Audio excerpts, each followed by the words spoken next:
So, what, in 1993, Nintendo was like, we're going to come out with a new system and it's going to be a CD system. We're working with Sony. Less than a year later, Nintendo was like, just kidding, we're working with Philips. And then less than a year later, we're like, just kidding, we're not working with anybody and it's not going to be a CD. So the first one was supposed to be an add-on to the Super Nintendo. Right. The Nintendo PlayStation, or whatever they were going to call it at the time. Somewhere around 1995, Nintendo comes out and announces the Project Reality. And shortly after that, they named it Ultra 64, which seemed kind of like a logical progression. You had Nintendo, then you had Super Nintendo, and then after Super, you had Ultra. And then we would go to, what, Platinum and Gold at that point? Sure. Summer of 96, or maybe even spring of 96, it had already come out in Japan. And I was at, I don't know where I was. I want to say it was just some little, like, hole-in-the-wall ma and pa store. But I started striking up a conversation with the guy behind the counter, and he was like, I have it. I imported it from Japan, and I've been playing Mario 64. So this was in the spring of 96? Spring, maybe early summer. It was before it came out in the U.S. And I voiced my concerns, and I'm pretty happy with my PlayStation. And he just looked at me, and he said, dude, Mario 64 is so good that it's going to be worth it. Even if they never make another game on the system, it's going to be worth paying full price just for that game. I was skeptical, like, are you just trying to sell me on this and get me to pre-order it or whatever? And I could tell by the way he was talking to me and his demeanor and everything, like, he was dead serious about that opinion. And that kind of just stuck with me. Fast forward a few months, the system comes out in the U.S., we get all the reviews of Mario 64, and sure enough, everybody agrees with that guy that... He was right. Okay, yeah, the system only launched with 2 games, and that kind of sucks, but dude, you're not even going to care about anything else once you start playing Mario 64. Yeah. What I remember is that the system launched, and, Christmas was approaching, so it was like, okay, good timing, right? Nintendo was usually pretty good at that. People might not remember this who were younger, but if you think the Wii was ever hard to find in the store, there has never been a Nintendo system as hard to find in the store as the Nintendo 64 in late 96.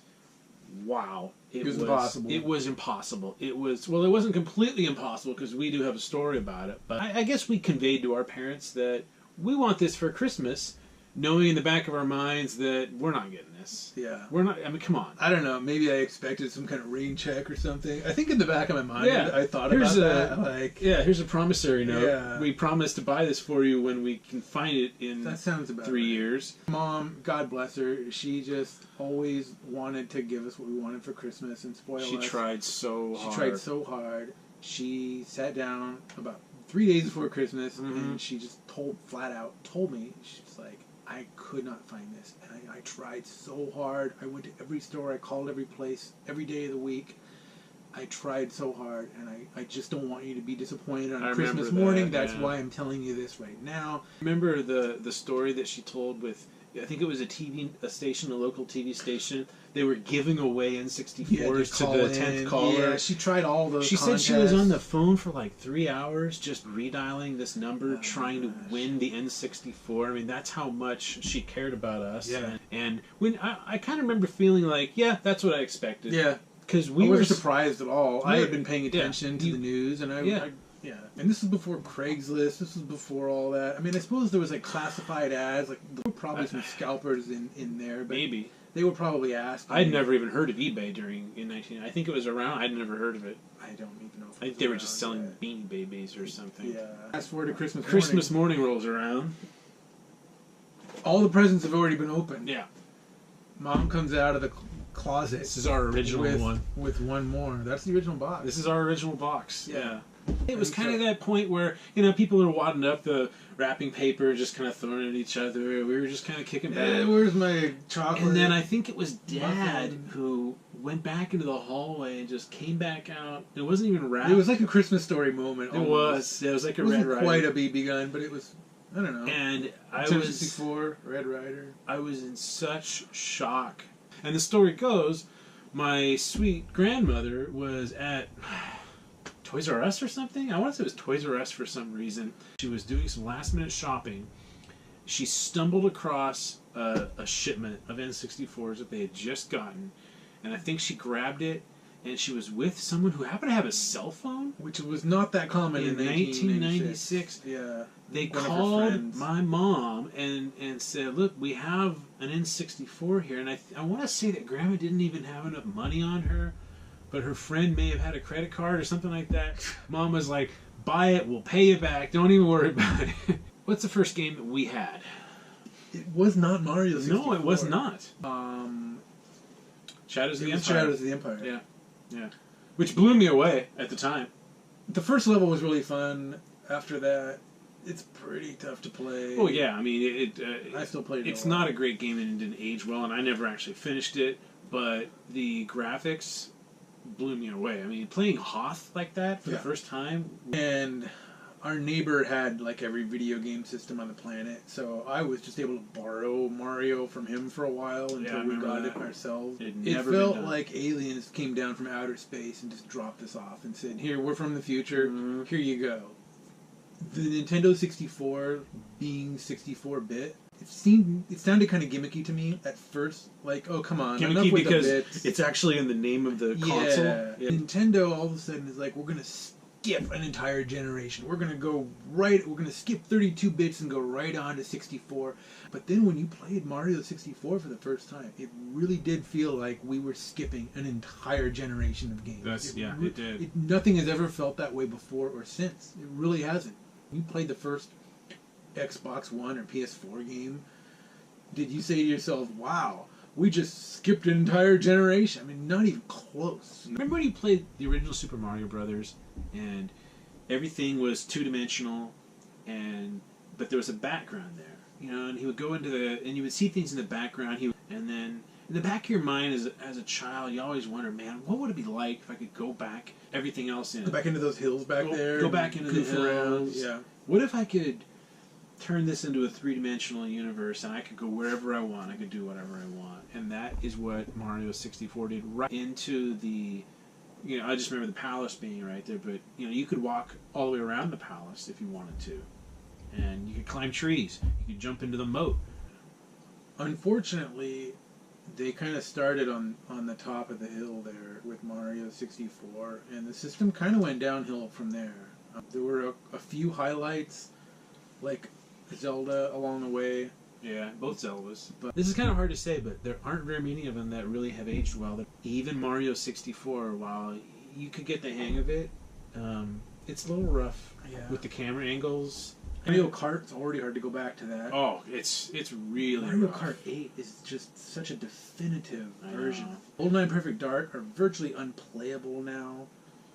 Perfect Dark is a little more playable. GoldenEye, man, the game is ugly. It's unplayable. It's glitchy. It's choppy. Get 4 people together and try to play GoldenEye to relive those memories.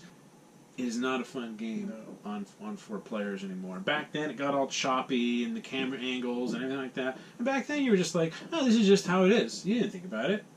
But after a decade of Halos and Call of Duties and Battlefields and whatever we have now, this isn't necessarily a knock on just the N64 when we Right. talk about this. Yeah. That whole generation of games has not aged well, people. And I know everyone loves PS1 and even the Sega Saturn and whatever else was around at that time. Try putting in your Metal Gear Solids and your Tomb Raiders and Resident Evil.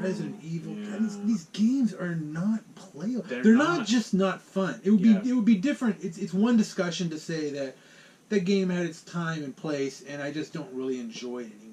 Right. These games are unplayable. They are unplayable. Put in Tomb Put in Raider, Tomb Raider. on the PS1 or the Dreamcast. Or the Dreamcast. Because we tried it on the Oh. Dreamcast the other day, Dude, remember? you can't even get past the first level without Oh. blowing your brain. If you buy that game, buy a pistol along with it because Yes. you're going to need it to blow your brains out. That's how unplayable that game is. Somehow, Nintendo and Rare seem to do the best job because, honestly, you could still play Mario 64, Banjo-Kazooie. I can still have fun with the Square RPGs. I still love Final Fantasy 7, 8, and 9. Yeah. I get it. Mostly the 3D mechanics of the Tomb Raiders and the Resident Evils. Dude, they're completely unplayable today. Right now, the N64 seems to be at the height of its popularity. It's really hot right now. Like 20 years is that point where the nostalgia just hits people, right? Yeah, it is. So now they've actually got extra money to spend every month. People that were 10 are now 30. Yeah. When the N64 Classic inevitably comes out, there will be a massive amount of excitement, and then it will be immediately followed by Disappointment. heartache. First of all, assuming that you got to take all the rare games out of this equation too. GoldenEye, Perfect Dark, Banjo 1, Banjo 2, Conquer, Jet Force Gemini. It's such a huge percentage. For the first time, people are really going to feel the absence of rare games. I'm going to say 15 to 20 that are actually still decent and still kind of playable. Now you take away You take away 6 5 or 6. that are rare titles. Yeah. What's left? You're down to 10 to 12 really solid games that are still playable. Oh, grab a copy of GoldenEye and put Shadows it in of the right now, Empire. or Shadows of the Empire. Donkey Kong 64. Yeah. Play these games, dude. With Super Nintendo, which is a previous generation, Yeah. older technology, worse graphics, worse music. Far better game library. The game library, not only is it better, it's bigger, and it's held up much better. Taking a character and controlling that character in a 3D environment, running around, jumping, Yeah. all of that. No one really knew what that looked like. How do you do this? How do you... I mean, with a traditional D-pad, you wouldn't even be able to really do that. How do you know where does the camera... Does it game... No one had even... The concept of a camera angle never existed before this. Nintendo figured that out all right away, which is kind of astonishing, but they did. Everybody else, all those developers, should have looked to Mario 64 and said, we're going to mimic this gameplay. And nobody did that. Everyone tried to just reinvent the wheel every time someone made a new 3D game. Again, if they would have just looked to Mario and said, we're just going to do what you did, Nintendo, everything would have been a lot better. You can pop in Mike Tyson's Punch-Out and have an unbelievable time today. Yeah. I'm sorry. Put in a boxing game or a wrestling game on the N64 and just try Royal playing Rumble it today. or WW. It's NWA ugly. The controls Raw, are wonky. It's terrible. But when you grow up, you gotta admit some things, right? And I admit Super Nintendo has held up really well. Yep. Nintendo 64, PS1 is not. No. You had a PS1, played the crap out of it, had all the AAA titles, had the Tomb Raiders and the Resident Evils, the Metal Gear Solids, and the everything, and we can do a whole video on that, but it's the same discussion. Although, in terms of garage sales, I have to say that when I see N64 stuff at garage sales, I get pretty excited. I get really excited. The console is still pretty valuable, and it just keeps going up in value. And it always works. It always works. I've never had an N64 that didn't work. I don't even know if I came across any N64 game cartridges that didn't work. I found this at a garage sale. I don't know if you can see it very well. It's got like scribbles on it. It even rattles. Yeah. It has a bonus rattling mechanism.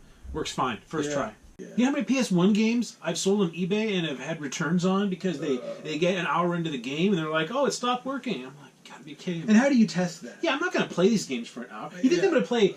Do you think I'm going to play Crash Bandicoot for more than 3 minutes on the PS1? You put it in, you turn it on, make sure it starts up, Yeah. and you call it a day. Yeah, I'm not going to waste my time playing those games. They're No garbage. one has time for that. No, they're garbage.